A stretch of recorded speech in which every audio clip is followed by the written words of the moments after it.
أعوذ بالله من الشيطان الرجيم. بسم الله الرحمن الرحيم. Bismillahirrahmanirrahim. Alhamdulillah. Alhamdulillahi rabbil alamin. Wa bihi nasta'in ala umuri dunya waddin. Ashhadu an la ilaha illallah wahdahu la syarika lah. Wa ashhadu anna Muhammadan abduhu wa rasuluh. Sallallahu alaihi wa ala alihi wa sahbihi wa man tabi'ahum bi ihsanin ila yaumiddin. Alhamdulillah, senantiasa kita panjatkan puji syukur kita kepada Allah Subhanahu wa taala, Rabbul Alamin, yang telah memberikan kepada kita kenikmatan-kenikmatan, dan salawat dan salam semoga senantiasa tercurahkan kepada junjungan kita yang mulia Nabi Muhammad sallallahu alaihi wasallam beserta para sahabat dan orang-orang yang mengikuti jejak beliau sampai yaumul qiyamah kelak.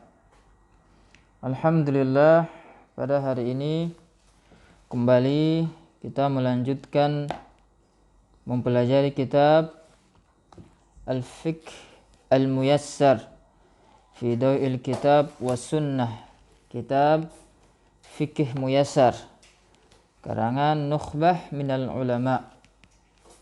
Nah, pada pertemuan yang lalu sudah kita sebutkan sedikit pendahuluan, muqaddimah, sebelum masuk ke dalam isi kitab. Nah, dan pada pertemuan kali ini kita akan masuk di pembahasan yang pertama. Ya, kita akan mempelajari di pembahasan yang pertama, yakni tentang at-thaharah. Ya, kita akan membahas tentang at-thaharah. Naam. Qala al-musannif rahimahumullah, awalan kitabut taharah wa yashtamilu ala 10 abwabin. Yang pertama di sini, awalan, pembahasan yang pertama, yakni pembahasan tentang kitabut taharah, tentang at-taharah, bersuci. Ya, tentang at-taharah, bersuci.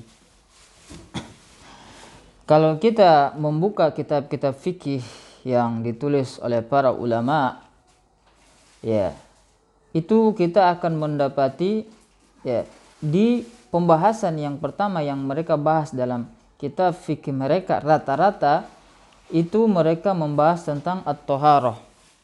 Ya, rata-rata, ya, ketika mereka memulai kitab mereka, mereka membahas tentang at-taharah. Ya, kenapa dibahas taharah dalam permasalahan fikih terlebih dahulu? Ya, karena sudah kita sebutkan bahwasanya fikih itu kita mempelajari ahkam asy-syariah, hukum-hukum syariat yang bersifat amaliyah. Ya, yang bersifat amaliyah. Dan sudah kita jelaskan bahwasanya rukun Islam, ya, rukun Islam yang kita pelajari itu diawali dengan syahadat, pengucapan syahadat, dan kemudian setelahnya as-salah.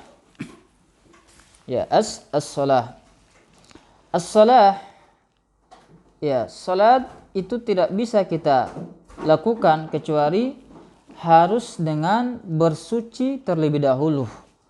Ya, harus dengan bertaharah terlebih dahulu. Seseorang tidak akan bisa masuk memulai salat kalau dia tidak bertaharah. Kalau dia belum bersuci, maka tidak bisa untuk melakukan salat.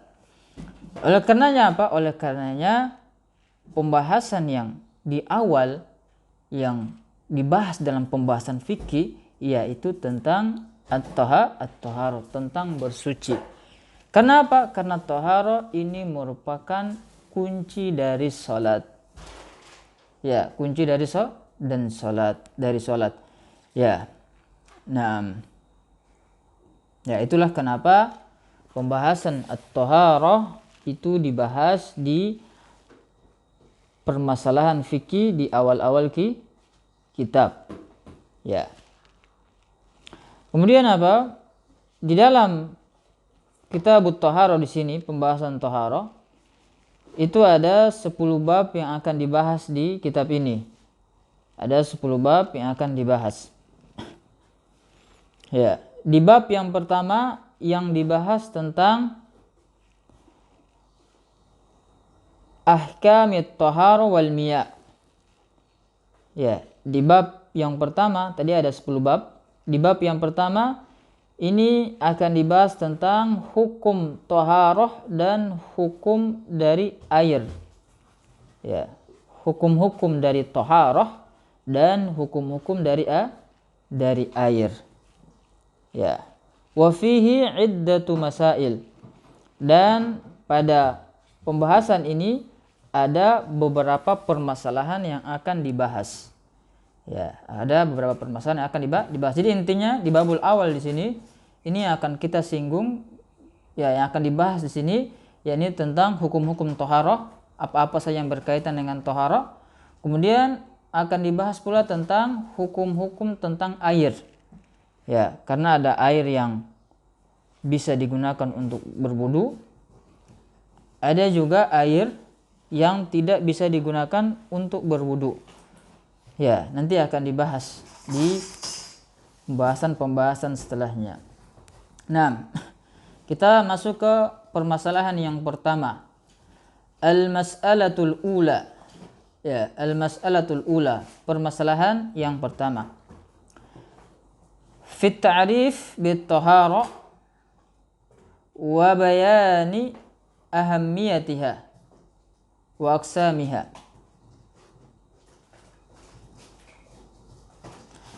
Permasalahan yang pertama di sini ya, kita akan membahas tentang pengertian dari at-taharah. Ya, pengertian dari taharah. Ya. Kemudian kita juga akan membahas tentang penjelasan tentang pentingnya taharah dan pembagian dari taharah.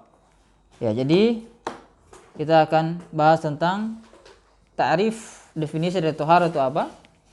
Kemudian penjelasan tentang pentingnya bertaharah dan pembagian dari taharah.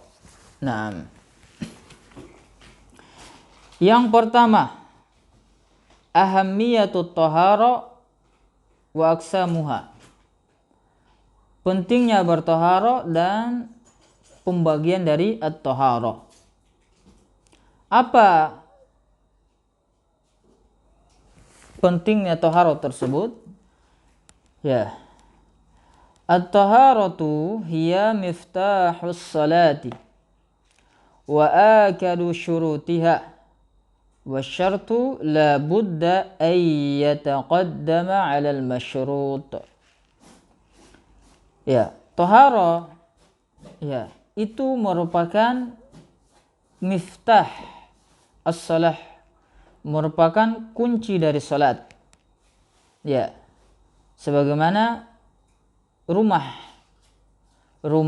itu kita tidak bisa masuk ke dalamnya kalau kita tidak mempunyai kuncinya. Ketika kita sudah punya kunci, baru kita bisa masuk ke dalam rumah tersebut. Ya, begitu pula as-salah. As-salah itu ada kuncinya. Ketika kita tidak punya kuncinya, maka kita tidak bisa memulai salat, tidak bisa masuk ke dalam salat. Dan kunci dari as-salah, kunci dari salat yaitu toharo, dengan bertoharo, yakni dengan bersuci. Ya, itu yang pertama. Ya, at-toharo merupakan kunci dari salat. Wa akadu syurutiha, dan at-toharo ini merupakan syarat salat yang paling penting. Toharo ini merupakan syarat salat yang paling penting. Ya, kita ketahui bahwasanya salat itu memiliki beberapa syarat. Ya, beberapa syarat. Di antara syarat salat yang paling penting adalah dengan bertoharo. Toharo ini merupakan min akad syurutis salah, termasuk dari syarat salat yang paling penting yang harus dipenuhi bagi seseorang yang ingin mengerjakan salat. Wasyartu la budda ay yataqaddama 'alal masyrut, dan syarat itu harus dikedepankan dari apa yang disyaratkan. Nah, wat taharatu ala qismain. Tadi pentingnya taharo ya. Kita sudah sebutkan bahwasanya taharo itu dikatakan penting karena dia merupakan kunci dari salat dan merupakan syarat yang paling utama dari salat. Ya. Sekarang kita bahas pembagian dari at-taharah. At-taharatu ala qismain. Taharah itu terbagi menjadi dua. Ya. Ada taharah ma'nawiyah dan ada taharah hissiyah. Ya, ada taharah ma'nawiyah dan ada taharah hissiyah. Ya. Apa itu taharah ma'nawiyah dan apa itu taharah hissiyah? Yang pertama, al-qismul awal at-taharatu ma'nawiyah. Pembagian yang pertama itu taharah ma'nawiyah. Apa itu taharah ma'nawiyah? Wahia taharatul qalbi minasyirki wal ma'asi wa kulli ma rana alaih. Taharah ma'nawiyah yaitu ya, dengan membersihkan, mensucikan hati dari kesyirikan, dari maksiat, dan dari setiap perkara yang bisa menutupi hati. Ya. Ini taharah ma'nawiyah. Ya. Jadi kita mensucikan hati kita. Ya. Secara maknawi, bersuci secara maknawi. Kita membersihkan hati kita dari berbagai macam penyakit hati. Ya, dari kesyirikan, kemaksiatan, dan setiap perkara-perkara yang bisa merusak atau menutup hati seorang hamba. Ya, dan ini dibahas dalam pembahasan akidah atau pembahasan tazkiyatun nufus.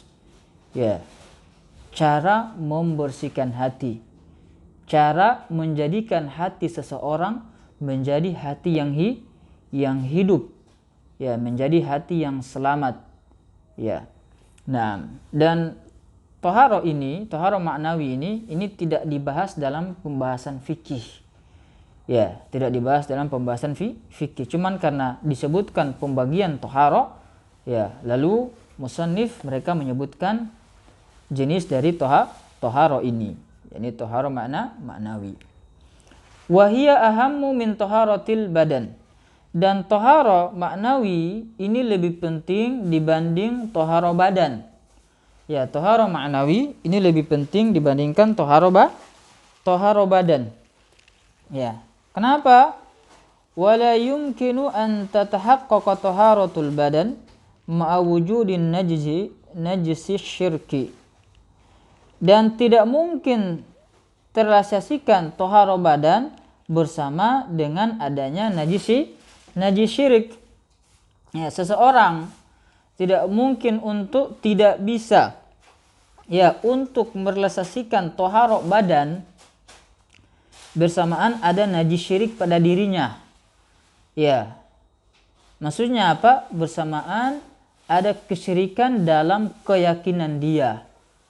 Ya, ketika dia masih meyakini akan kesyirikan, maka taharah badan ini tidak berpengaruh jika ia melakukannya.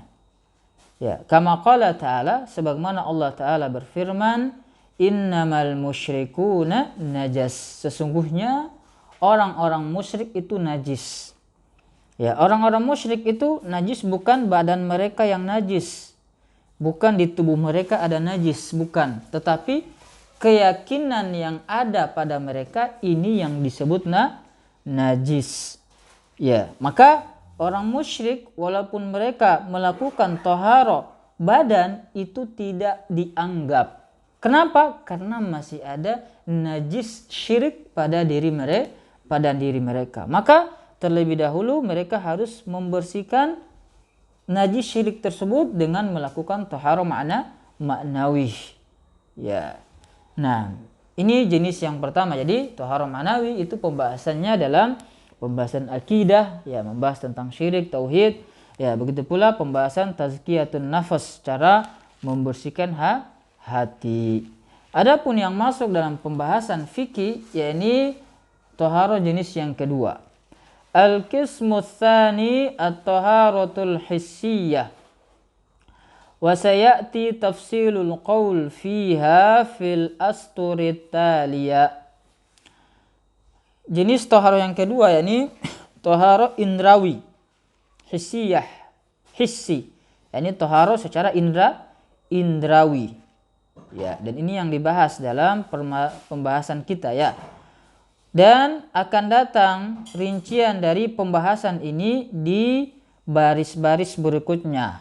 Ya, ini akan datang penjelasannya di pembahasan yang akan datang. Ya. Nah, ini dua jenis dari taharah. Jadi ada taharah ma'nawi dan ada juga taharah hissiyah. Taharah yang masuk dalam pembahasan kita yakni at-taharatu hissiyah. Nah, ta'rifuha, apa pengertian dari taharah tersebut? Ini taharah hissiyah. At-taharah, ya, fil lughah secara bahasa. Jadi ada dua pengertian. Ada pengertian secara terminologi dan etimologi. Ya, ada pengertian secara bahasa dan ada pengertian secara istilah. Taharah secara bahasa al-lughah itu an-nadhafah wan nazahatu minal akdar. yakni membersihkan dari kotoran-kotoran. An-nadzafah, membersihkan, yakni bersuci dari kotoran. Ya, ini secara bahasa. Adapun at-taharah secara istilah yaitu raf'ul hadath wa zawalul khabath. Ya, taharah secara istilah yaitu mengangkat hadas dan menghilangkan khabath. Mengangkat hadas dan menghilangkan khabath. Ini taharah secara istilah. Mengangkat hadas dan menghilangkan khabath. Ya, jadi apa? Jadi seseorang dikatakan telah bertaharah jika telah terangkat hadas dari diri dia dan dia bersih dari khabath, dari najis. Ya. Nah. Wal muradu birtifa'il hadath. Ya, al hadas itu kita sebutkan dulu sedikit tentang hadas. Hadas itu merupakan sifat pada badan yang menghalangi seseorang dari sholat atau dari amalan-amalan yang disyariatkan padanya at-taharah, seperti tawaf. Ya. Hadas itu merupakan sifat pada badan yang menghalangi, sifat tersebut menghalangi seseorang untuk bisa melakukan sholat atau ibadah-ibadah yang disyaratkan padanya taharah. Ya. Naam, itu pengertian dari al-hadath. Wal muradu birtifa'il hadath, dan yang dimaksudkan dengan mengangkat hadas, ya ini maksudkan dengan mengangkat hadas yaitu izalatul wasfil mani' minas salati bisti'malil ma'i fi jami'il badan. Ya, yang dimaksudkan dengan raf'ul hadas, mengangkat hadas, yaitu menghilangkan sifat. Nah, ini tadi kan kita katakan al hadas itu merupakan sifat yang menghalangi seorang dari salat. Jadi raf'ul hadas yaitu menghilangkan sifat yang mencegah dari salat. Sifat yang ada pada badan yang mencegah seseorang dari melaksanakan salat. Bisti'malil ma. Caranya bagaimana? Dengan menggunakan air fi jami'il badan, menggunakan air pada seluruh tubuh, yakni dengan cara mandi. Ya, in kanal hadath akbar, in kanal hadath akbar, jika hadasnya hadas akbar. Ya, jika hadasnya hadas akbar. Jadi dimaksudkan dengan mengangkat hadas yaitu menghilangkan sifat yang mencegah dari salat dengan menggunakan air pada seluruh badan, yakni dengan cara mandi, jika hadas yang ada pada diri kita yaitu hadas akbar, janabah.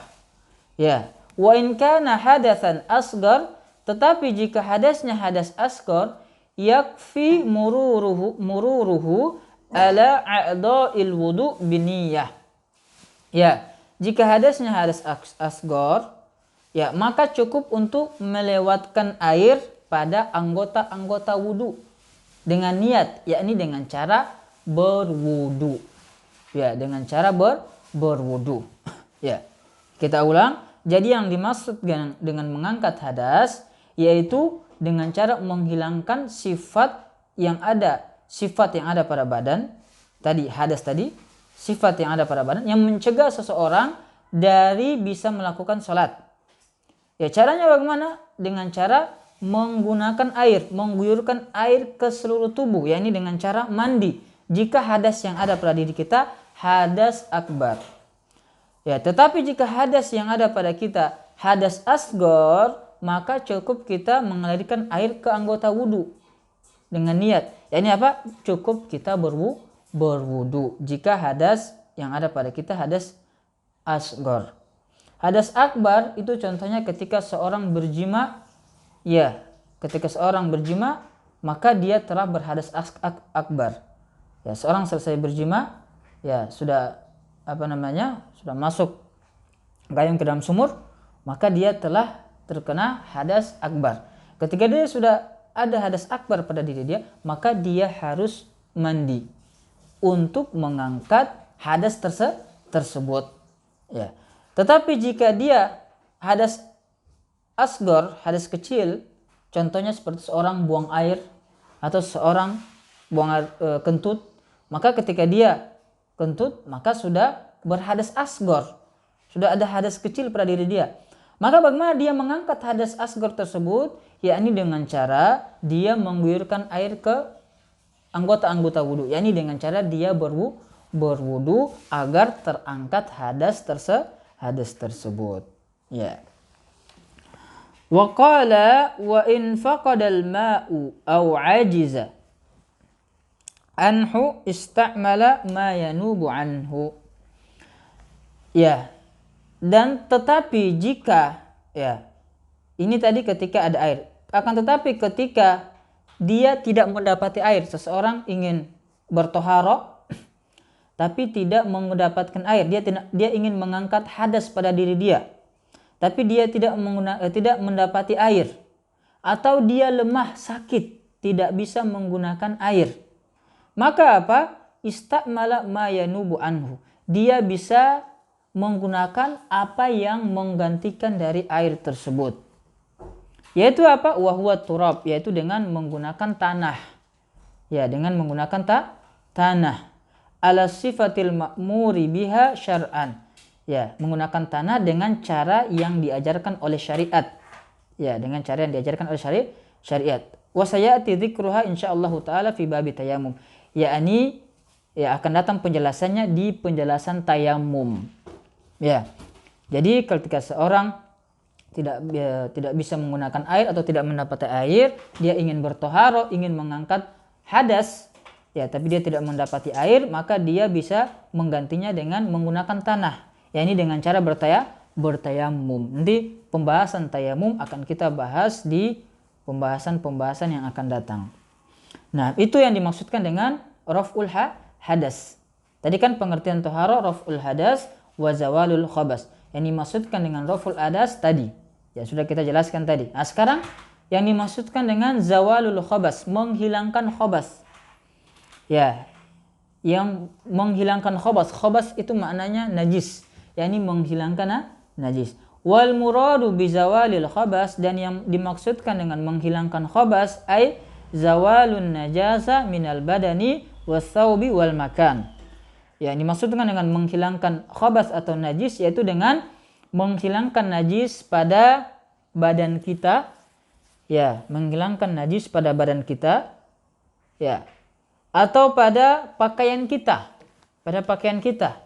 Atau pada tempat yang akan kita lakukan salat padanya. Ya. Jadi apa? Kita harus bersih dari najis. Baik badan, pakaian ataupun tempat. Ya, kalau kita mau dikatakan telah bertoharo, maka harus jauh dari menjauhi najis, baik dari badan, tempat maupun pakaian. Ya, itu yang dimaksudkan dengan zawalul khabas, menghilangkan najis. Maka fattoharatu al-hissiyatu ala naw'aini. Maka toharo hissiyah itu kalau mau dilihat itu terbagi menjadi dua jenis. Toharatu hadatsin wa takhtassu bil badan, wa toharatu khobatsin wa takunu fil badan wa thawb wal makan. Ya, maka kita bisa lihat dari pengertian toharo yang tadi disebutkan musannif, maka toharo ini ada dua. Ada mensucikan bersuci dari hadas yang khusus pada badan, yakni hadas tadi sudah kita sebutkan hanya ada pada badan.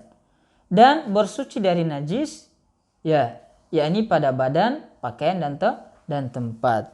Jadi kalau hadas itu pembahasannya pada badan saja, karena tadi sifat yang ada pada badan. Kalau najis itu bisa badan, tempat dan pakaian. Wal hadas ala nau'ain. Hadas itu ada dua jenis. Hadatsun asghar wa huwa ma yajibu bihil wudu. Ini hadas tadi yang tadi kita jelaskan, ya, ada dua jenis. Ada hadas asghar. Kalau hadas asghar itu hadas yang mewajibkan seseorang berwudu. Jadi kalau seorang mau mengangkat hadas asghar itu dengan cara berwudu, wajib dia berwudu agar hadasnya bisa terangkat. Wa hadasun akbar, ada juga hadas akbar, wa huwa ma yajibu bihil ghusl, yaitu yang mewajibkan mandi. Jadi seorang apabila ingin terangkat hadas akbarnya, dia harus mandi janabah. Ya, nanti akan kita bahas bagaimana tata cara berwudu dan bagaimana tata cara mandi janabah. Akan datang di pembahasan setelahnya.